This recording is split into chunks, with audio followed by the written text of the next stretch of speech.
The new kid on the block in the two-row crossover market that's taking this country by storm is actually a familiar face and has a familiar nameplate. The 2026 Kia Sportage is here to take on the Honda CR-V, Toyota RAV4, Ford Escape, Chevrolet Equinox, and Subaru Forester. And as we experienced before with the X-Line, there's a lot to like here about this model. Today we'll be taking a look at the EX. This is a trim that comes in at around $30,000 to $32,000, depending on whether you go with all-wheel drive or front-wheel drive, and is just as well equipped as that X-Line. In today's video, we're going to check out what the EX has to offer, what it's providing, and why it just might be the best value in the Kia product line for 2025. Now, before we get in this video, I want to give a huge shout and thank you to Gervais Kia in Lowell, Massachusetts for letting me come down here to check out the Kia Sportage once again. Their link will be in the description below, so you can check out their extensive Kia inventory. So as always, let's begin with that pricing. For the 2026 Kia Sportage EX with all-wheel drive, you're looking at a starting cost of just under $32,500. All-wheel drive will tack on about $1,800 to that price tag, so keep all of this in mind if you don't encounter winter road conditions throughout the year. However, much like we saw with the X-Line, but going with all-wheel drive, you get 8.3 inches of ground clearance, whereas front-wheel drive models only get 7.1, so not as versatile or as capable. Comparing the EX to the X-Line price-wise, even with all-wheel drive coming equipped on our model today, we're saving about $700. And by saving $700, we also get a power liftgate coming standard, whereas with the X-Line, that is not offered as a standard feature. Now, aesthetically speaking, there are two key differences. One, you don't get the 19-inch alloy wheels and a gloss black finish. We have 18s today, so more on-road comfort for our model. And then no gloss black trim, that is replaced with brushed aluminum accents, which do look pretty nice here for our vehicle today. Up front, you are going to receive full LED headlights and LED daytime running lights in that amber color, which is trendy right now. We're seeing a lot of this make its way in the crossover market, but then also kind of resembles that Kia Sorento in the product line. Now, you are going to have the gloss black grille here, which blends in very well with our model today with the black exterior color, but that is outlined by the brushed aluminum accents up top. So a nice classy two-tone look here for the front fascia. Then for the lower portion of the front bumper, you will have that cladding, so this vehicle is going to be able to take on some of those elements. You're going to have more brushed aluminum accents, and then not as visible on our model today, but it is going to be visible for EX trims, is that there is some cladding that makes its way vertically into the front grille, which does look somewhat tacky, I have to be honest, but we don't have that on the X-Line, which is a bit interesting with the X-Line being sporty and more off-road tuned and ready. Then as you make your way over the side profile, like I mentioned before, you are going to have the 18-inch alloy wheels, but they are in a two-tone finish.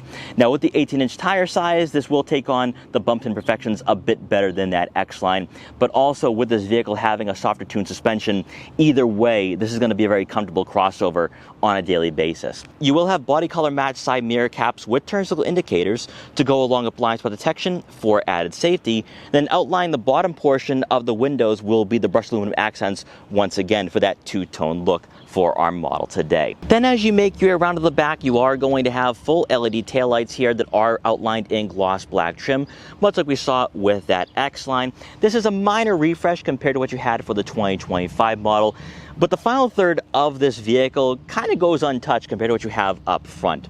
You can have that cladding once again that is very aggressive for the back of this vehicle. You will have brushed aluminum accents for the low portion of the rear bumper, and the badging is also in that brushed aluminum look as well. And you will have a visible exhaust outlet tucking the bumper for that cleaner appearance. But overall, for a crossover that comes in under $35,000, the EX does look quite nice for this model year. And while we're taking a look at the rear fascia for the 2026 Kia Sportage, might as well go over the cargo area once again for this model and see how it compares to rivals in this segment.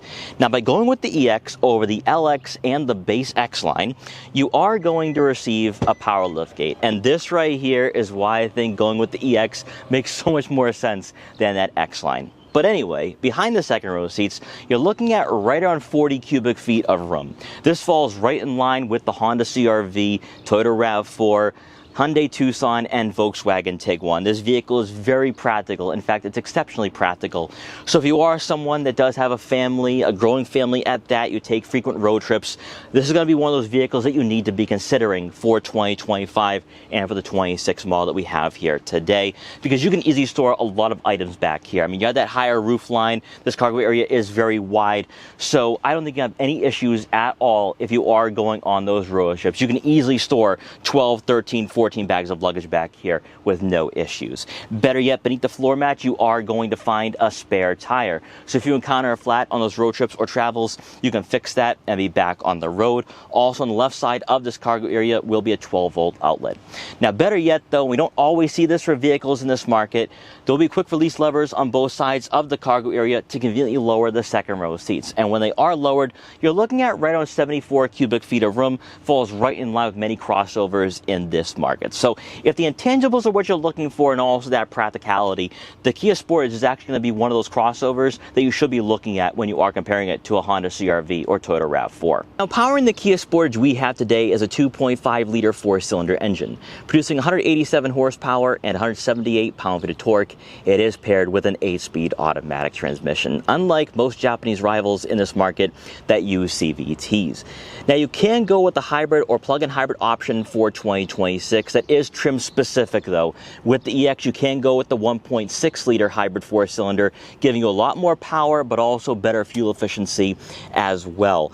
The one thing I do like about the Kia Sportage though is that even with this 2.5, it's smooth, it's linear, and also somewhat efficient here for a gas-powered motor. You're looking at right around 24 miles per gallon in the city and 30 miles per gallon on the highway. So when you combine the efficiency of this model, its horsepower, all-wheel drive, and then that ground clearance, this is a solid option here if you're looking for a versatile daily driver and also one that is practical as well. Now, hopping inside the Kia Sportage for 2026 with the EX, you are going to receive heated Syntec seats for both the driver and passenger, with the driver's side having power adjustability, whereas the passenger will have to manually find their ideal seating position, which for a vehicle at around $35,000 or below that, that's very typical in this market. But what isn't typical is the fact that we have leatherette seating material, whereas a lot of manufacturers, even from Subaru, Toyota, and Honda, could be giving you cloth upholstery. So the Kia Sportage for 2026 with the EX does feel somewhat premium and almost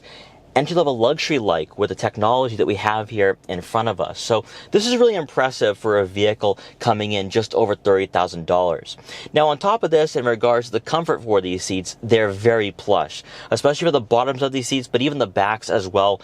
Very supportive, and you do have aggressive bolsters as well. So if you are going on some winding back roads, you'll not be swaying around too much either. So this is actually a very comfortable crossover to hop into for the first time.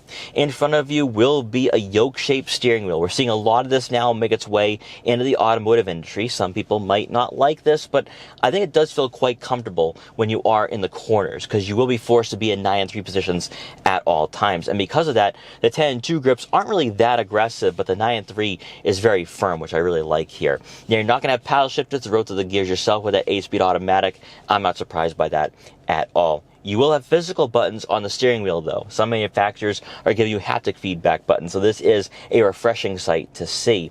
With these buttons, you'll be able to access your digital gauge cluster in front of you, change your radio for AM, FM, and Sirius XM, also your adaptive cruise control settings, lane centering, but more importantly here for the 2026 Kia Sportage that you will have a drive mode selector for normal, sport, and my drive. Now also, since we do have all-wheel drive, we will have a terrain management system for snow, mud, and sand. So pair this with that all-wheel drive, 8.3 inches of ground clearance. The Sportage is going to be quite versatile.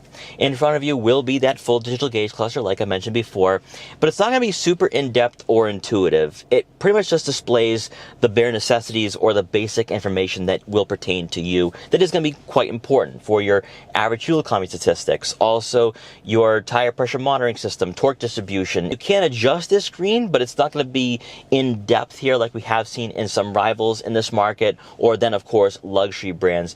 But I do like the fact that even though this screen is going to be curved a bit, there's not too much sun glare here, which I'm very happy to see because a lot of manufacturers do fail at that with their new technology. It's also from this screen where there will be traffic sign recognition, which in the past was only reserved for top trims for crossovers in this market. So I'm glad to see that that little feature is making its way into the more affordable vehicles for 2025 and 2026. Now, taking a look at your infotainment system, you are going to have a touchscreen here with wireless Apple CarPlay and Android Auto compatibility. That is one new addition for the 2026 Kia Sportage for the EX trim. Now, this screen is actually very easy to use. It's not super in-depth, nor is it confusing. You're going to have all your widgets here in place for your phone projection, valet mode, vehicle diagnostics, service maintenance, notifications, online manual, and setup. It's really the setup tab that is a bit more confusing because there's then more menu layouts here for vehicle sound, device connections, user profile, screen layout. But you can scroll through all this on your own time and at your own discretion. And I think it's still going to be easy to use though. So for a lot of you looking for less tech in your next daily driver, I think Kia is giving you a happy medium here where it's not going to be something that's going to require a learning curve, but the resolution and quality and just the responsiveness is pretty top notch for a vehicle in this market. When placing the Kia Sportage in reverse, you are going to receive a rear backup camera with trajectory, and the resolution and quality once again is really good here. It's almost crystal clear, whereas some manufacturers, these screens are a bit fuzzy to look at. Now, you will have multiple angles to work with though. You will have what I call a bumper cam if you're not towing anything. So that way, when you are backing into a tight spot on a city street, you're not backing into that vehicle behind you. But then also you get a 180-degree view as well. So a multi-view rear backup camera, that is great to see here for the EX. Continuing on, beneath the head unit, you will find touch-sensitive icons and physical dials for your dual-zone climate control, AC, front and rear defrosters, fan speed, and fan direction. Now, like we saw with the X line, you will have a little triangle icon above your fan icon. And now you have a row of buttons for your infotainment system for home, map, search, seek and track, media, and setup. And then your dials return to being volume and tuning, which is really cool to see. The dual functionality to me is actually quite cool to see in this market. Now, I know some people are going to be like, oh, I just want physical buttons. I don't want an extra step. But honestly, what Kia is doing here, they're at least providing cutting-edge technology, and it's not too confusing. So that means a lot to me here for a vehicle at around $30,000 to $35,000. Beneath that, you will find two USB-C inputs and also a wireless phone charging pad for your smartphone. Then for the center console itself, you will find the physical buttons for your 3-level heated seats up front, your hill descent control, auto start-stop, your park assist features, auto vehicle hold, and then of course your camera systems. You will have a traditional gear shifter here, and it's not flanked by gloss black trim, which is great to see. You'll have two cup holders here, and then also another compartment maybe for your key fob. For the standard storage compartment, there is enough room for some smaller items, maybe a couple of smartphones, wallets, or other tech gadgets, and there will be a 12-volt outlet. And now, let's talk about the package that gives us this panoramic moonroof. So for $1,000 of the EX panoramic sunroof package, you are going to receive that panoramic sunroof with a power sunshade, LED interior lighting, and then of course the roof rails in a low profile gloss black look. So you have a more substantial appearance for the exterior of this model, but also I do like this panoramic sunroof, which brings in a lot of natural light to the interior. Now, comparing this to the X line though, the X line does have a technology package, and with that technology package, there is a long list of features that provides a lot of value to this model. So if you're someone looking for a tech-focused experience that also gives you a vehicle that's very well equipped, you might have to go with the X line or the SX. So keep all this in mind. But if this is providing more than enough for you, I think the EX really is the way to go for 2026. For passengers in the second row, they're going to receive right around 41.5 inches of legroom, and this is across all trims for 2026. This is one of the most spacious crossovers you can buy right now, between $30,000 and $40,000. That's including the Honda CR-V and Toyota RAV4. This is very family friendly. And like I said with the cargo space, it's exceptional. On top of all of this, the second row seats do sit a bit lower to the ground to maximize that headroom. And with the panoramic moonroof, that is most certainly helpful, where I don't think tall passengers will be hitting their head on the headliner. Also, thanks to the Kia Sportage's width, you can squeeze in a third person in the center, I believe. I think there's enough shoulder room and legroom to make it work, despite the fact you do have an aggressive center hump. Also, with the Syntex seats, they're very comfortable and plush, so on those longer road trips, weekday commutes, everyone's going to be comfortable in this crossover. So that's what makes the EX, in my opinion, so worth it at around $33,000, and then also the optional packages. This is just a great choice at around $35,000. Also back here, you will have two center-mounted air vents to go along with a little cubby here, probably for some loose change. And you will find a USB-C outlet on the sides of the front seats to charge up your smartphones or tablets. Then to round out the second row seating area, you do get a center armrest with two cup holders. This is the second time I have featured the Kia Sportage in the past 2 weeks for 2026, and I genuinely like what this vehicle is offering between $30,000 and $40,000. Now, I haven't yet experienced the SX and SX Prestige, also hybrid and plug-in hybrid powertrains. Hopefully that comes soon for the channel. But for the Kia Sportage, though, I don't feel like I'm making excuses or, as a consumer, would be making sacrifices as to why I like this vehicle or as to why I can justify purchasing it at around $35,000. For a lot of vehicles in this market that are not wearing the RAV4 CR-V, maybe even the Subaru Forester badge, it can be a give or take, where as a journalist, I could say, well, I like the design of the vehicle, I like the practicality, but I'm not a fan of the CVT. I like the vehicle overall, but I don't like the technology.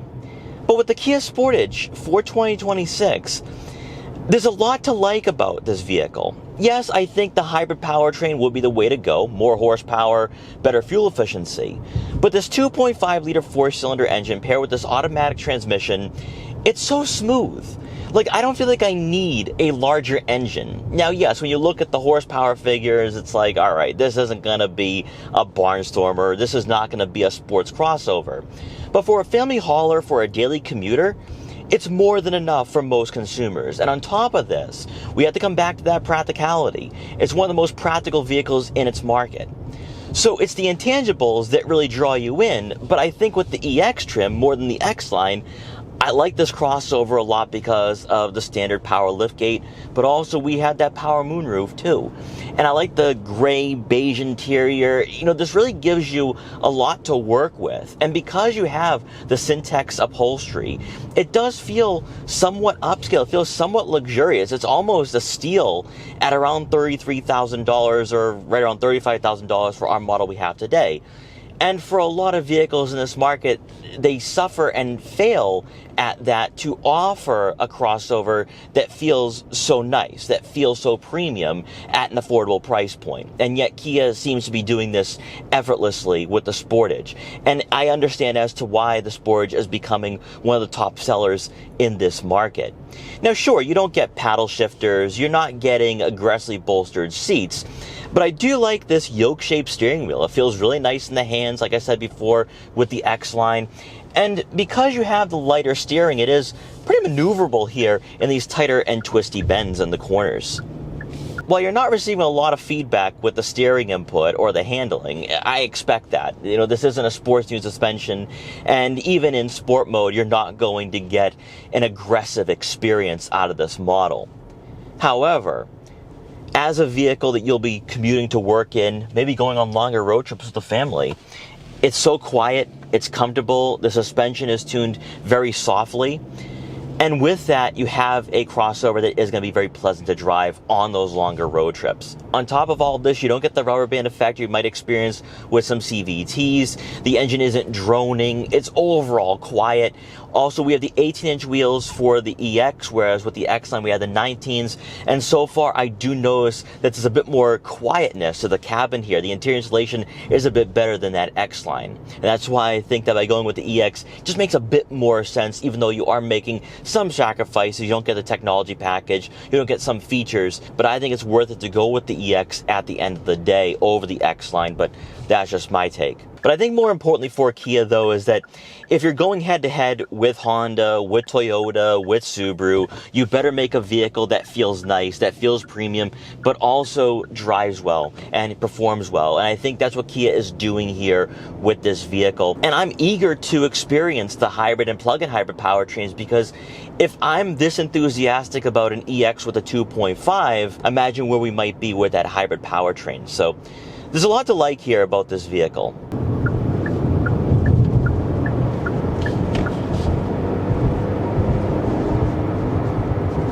And there is some body roll here in the corners. But I like the fact that throttle response is very aggressive here. So while you don't get any benefits of the steering input getting heavier or more decently weighted, you do get a vehicle that feels a bit more on edge in sport mode.